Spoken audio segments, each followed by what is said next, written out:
머신러닝을 줄여서 ML, 딥러닝을 줄여서 DL, 이렇게 약어로도 사용하니 혹시 헷갈리시면 안됩니다. 시작해볼까요? 컴퓨터는 산업 분야 및 일상생활은 물론 금융, 의료, 유통, 제조 등 사회 전반에 걸쳐 광범위하게 사용되며 이제는 우리의 삶에 없어서는 안 될 필수품이 되었습니다. 컴퓨터의 분야를 크게 나누면 컴퓨터 사이언스와 컴퓨터 엔지니어링으로 구분할 수 있는데요. 이 두 분야는 잘 파악해 둔다면 앞으로 여러분들에게 큰 도움이 될 수 있을 것입니다. 그럼 이번 시간에 간단하게 짚고 넘어가 볼까요? 먼저 CS, 컴퓨터 사이언스는 컴퓨터 과학으로 컴퓨터 자체의 이론, 설계, 구현, 응용 및 효율성을 포함하여 알고리즘, 계산 및 정보에 대해 연구하는 분야입니다. 컴퓨터의 탄생 이후로 굉장히 오랫동안 지속되어 온 분야이기도 하며 컴퓨터 이론, 알고리즘, 프로그램 언어, 수치 분석, 데이터베이스 등 굉장히 컴퓨터 그 자체에 초점을 둔 많은 하이 카테고리들이 있습니다. 다음 CE, 컴퓨터 엔지니어링은 컴퓨터 공학으로 기존 컴퓨터 과학에 전자공학이 합쳐진 개념이고 기본 물리학과 수학의 기초를 두고 있습니다. 컴퓨터 엔지니어링은 소프트웨어와 하드웨어 전반적으로 학습해야 하는 분야로 디스플레이 공학, 이미지 및 음성 처리, 패턴 인식, 로봇 공학, 센서 및 컴퓨터 인식 등 컴퓨터 자체의 효율이라기보다는 컴퓨터 과학과 전자공학을 이어주는 컴퓨터를 활용하는 분야라고 생각하면 되겠습니다. 우리가 이전 시간에 학습한 인공지능 또한 인공지능을 만드는 과정에서 컴퓨터 과학의 영향을 받아 만들어진 모델을 사용하고 적용할 때는 컴퓨터 공학의 영향을 받아 연구, 발전되고 있습니다. 이렇게 컴퓨터를 근간으로 하는 분야를 통해서 세상이 발전해 왔고 현재는 4차 산업 핵심 기술로 모바일, 사물 인터넷, 빅데이터, 클라우드 컴퓨팅, 인공지능이 떠오르고 있습니다. 이 5가지 기술은 굉장히 연관성이 높기 때문에 설명을 듣고 나면 이래서 5가지 핵심 기술이 중요하구나 라는 것을 느낄 수 있을 겁니다. 자, 먼저 모바일, 움직일 수 있는 장치라는 뜻을 가지고 있으며 무선 정보통신 기술이 비약적으로 발전한 90년대에는 이동통신 기술을 기반으로 한 기술을 통칭하는 단어로 사용하기도 했었는데요. 최근에는 이런 통신망에 기반한 대부분의 장치들을 통칭하고 있습니다. 이것은 여러분들이 매일 사용하는 핸드폰이 될 수도 있고 이동하는 자동차나 버스나 지하철 같은 대중교통이 될 수도 있습니다. 그리고 집이나 회사, 학교에 있는 여러가지 전자장치들 또한 해당될 수 있겠죠. 이렇게 다양한 곳에서 활용되고 있는 모바일 분야의 발전은 굉장히 중요하답니다. 다음은 영어로는 인터넷 오브 띵스, 약어로 IoT, 바로 사물 인터넷이라고 부르는데요. 각종 사물에 센서와 통신 기능을 내장하여 인터넷에 연결하는 기술, 즉 무선 통신을 통해 각종 사물을 연결하는 기술을 의미합니다. 앞서 말한 모바일 분야가 발전함에 따라 이 모든 장치들은 과거의 장치와 장치, 장치와 사람 각각의 통신의 개념을 넘어선 넷, 즉 망으로 연결된 개념으로 이제 사람, 장치 모두를 인터넷처럼 망으로 묶어서 정보를 주고받겠다는 의미입니다. 이러한 개념을 커넥티드라고 부르기도 하는데 정보를 주고받는 데 있어서 굉장히 중요한 분야겠죠. 자, 이렇게 모바일, 사물 인터넷이 발전하다 보면 무엇이 많아질까요? 아마 다들 생각하신 것 같은데 맞습니다. 데이터, 방대한 정보들이 왔다 갔다 하고 쏟아져 내리고 우리는 이것을 빅데이터라고 부르는데요. 기존의 전통적인 방법으로는 처리하기 힘들 정도로 큰 데이터를 말합니다. 방대한 양의 정보를 수집, 분석, 표현, 처리하는 특징으로 연구 발전되어 온 빅데이터 기술의 발전은 정보를 제공, 관리, 분석을 가능하게 함으로써 과거에는 불가능했던 기술을 실현할 수 있게 하기도 합니다. 그런데 이렇게 방대한 양의 빅데이터가 생겨나면 무엇이 문제가 될까요? 바로 저장과 처리입니다. 이 엄청난 양의 데이터를 저장할 곳과 이를 처리하는 데 있어서 문제가 생기겠죠. 그래서 클라우드 컴퓨팅이라는 기술이 함께 발전을 합니다. 클라우드는 구름이라는 의미를 가지고 있습니다. 구름이 전 세계 곳곳에 물을 머금고 또 뿌려주는 역할을 하죠. 전 세계의 인터넷이 연결된 어느 곳에서든 컴퓨팅 자원에 접근하여 컴퓨팅 자원을 원하는 대로 사용할 수 있고 한 곳에서 처리를 모두 하는 것이 아니라 나누어서 처리하고 공유할 수도 있는 기술입니다. 다시 말해 클라우드 컴퓨팅이란 인터넷을 통해 서버, 스토리지, 데이터베이스, 네트워킹, 소프트웨어, 분석, 인텔리전스 등의 컴퓨팅 서비스를 제공하는 인터넷 기반의 컴퓨팅입니다. 방대한 빅데이터가 쏟아지는 이런 시대에 굉장히 중요한 기술이겠죠. 마지막으로 인공지능, 가장 중요한 핵심 기술이라 볼 수 있는 이 기술은 여러분들이 알다시피 뛰어난 컴퓨팅 기술이 필요하고 방대한 양의 학습 데이터가 필요합니다. 그럼 앞서 설명했던 모든 기술을 이용하여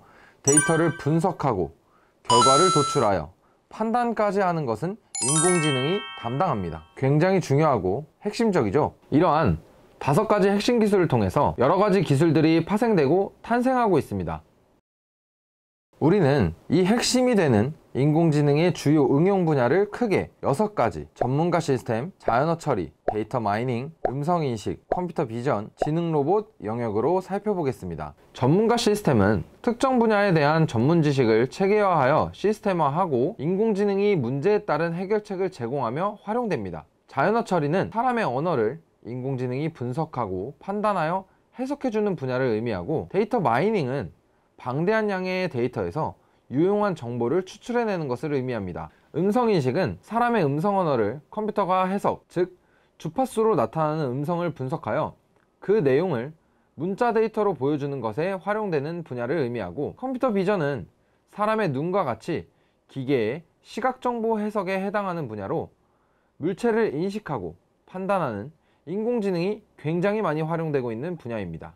마지막으로 지능 로봇은 로봇에 관련된 기술 분야로 인공지능을 활용한 지능 기술을 탑재하여 여러가지 인간의 영역을 대신하는 로봇들에 활용되는 분야를 의미합니다. 자, 그럼 이런 인공지능이 사용되고 있는 사례를 한번 살펴볼까요? 먼저 머신러닝의 사례들을 살펴봅시다. 여러분들은 아마 스팸 메일이 자동으로 필터링되어 스팸 메일함에 쌓이는 경험을 해보신 적이 있을 것입니다. 이 스팸 메일 필터에는 머신러닝이 사용되는데, 우리가 불필요한 내용을 스팸함에 보내거나 삭제를 하면 그 데이터셋을 학습하여 만들어진 인공지능이 적용되어 이후에는 자동으로 필터링이 되는 것입니다. 또 다른 머신러닝의 사례로는 무엇이 있을까요? 제가 자주 사용하는 어플이기도 한데요. 바로 택시 어플입니다. 택시를 부르기 위해 출발 위치와 도착 위치를 알려주면 주변의 택시들에게 콜이 들어가고 지불해야 할 예상 요금과 도착 시간을 알려주는 알고리즘 또한 머신러닝으로 만들어졌어요.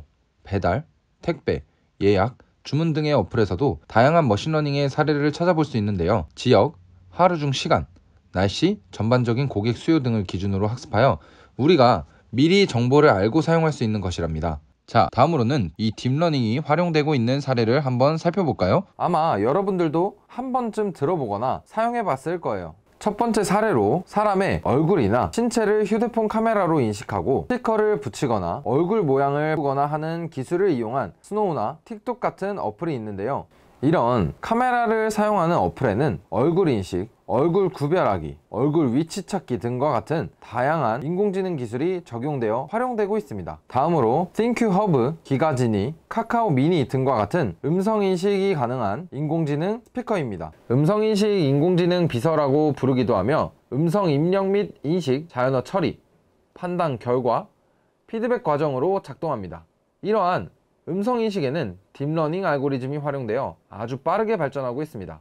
인공지능 기술을 사용하여 사람도 알아듣기 힘들어하는 2사람 이상이 동시에 말하는 상황에서도 각각 목소리를 구분해내거나 사람이 웅성거리는 곳에서도 높은 인식률을 보일 수 있도록 연구하고 발전되고 있습니다. 이제는 심지어 같은 말이라도 뉘앙스를 판단하여 대응하기도 합니다. 이 기술을 활용하여 더 영리하고 지속적인 대화를 보여주는 구글 어시스턴트의 영상을 살펴보도록 하겠습니다.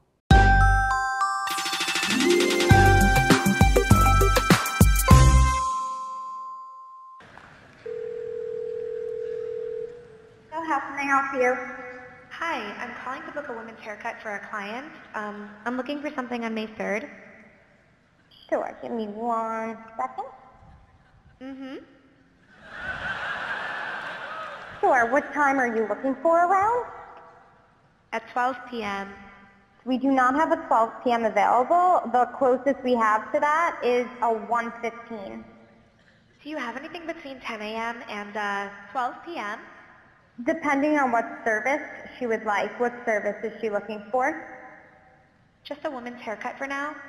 Okay, we have a 10 o'clock. 10 a.m. is fine. Okay, what's her first name? The first name is Lisa.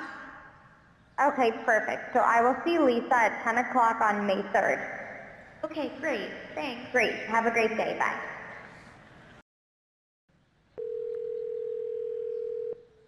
See how may I help you?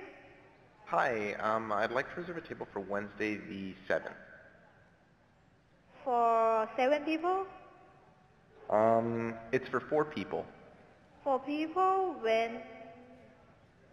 Today? Next Tonight? Wednesday at 6 p.m.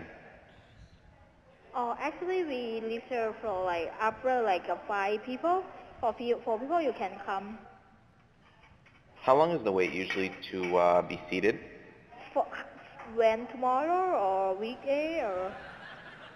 For next Wednesday, the 7th. Oh no, it's not too busy. You can come for 4 people, okay?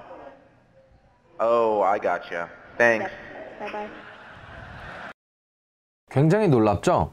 이렇게 어느 쪽이 사람이고 어느 쪽이 기계인지 알 수 없을 만큼 기술은 빠르게 발전하고 있습니다. 이외에도 여러분들은 아마 인터넷에서 무언가를 검색했는데 광고창이나 쇼핑몰에 그때 검색했던 것이 계속 추천되는 경우를 경험해 보신 적이 있습니다. 이것 또한 인공지능이 여러분들이 검색하는 것을 파악하고 분석하여 추천해 주는 것입니다. 어마어마하죠? 이뿐만 아니라 ML과 DL을 모두 활용하여 이런 인식과 판단을 하는 인공지능 기술을 통해 무인 편의점 또한 무섭게 발전하고 있습니다. 아마존에서 출시한 아마존고를 보겠습니다. 컴퓨터 비전, 센서 융합, 그리고 딥러닝 알고리즘이 합쳐진 저스트 워크아웃 테크놀로지를 내세워 고객이 매장에 들어서는 순간 해당 고객의 동선을 촬영하고 전용 어플리케이션을 통해 고객 정보를 확인한 후 동선을 파악합니다. 상품에 탑재된 센서와 고객 스마트폰은 연동되고 자동 결제와 전자영수증 등의 기술이 함께 적용됩니다.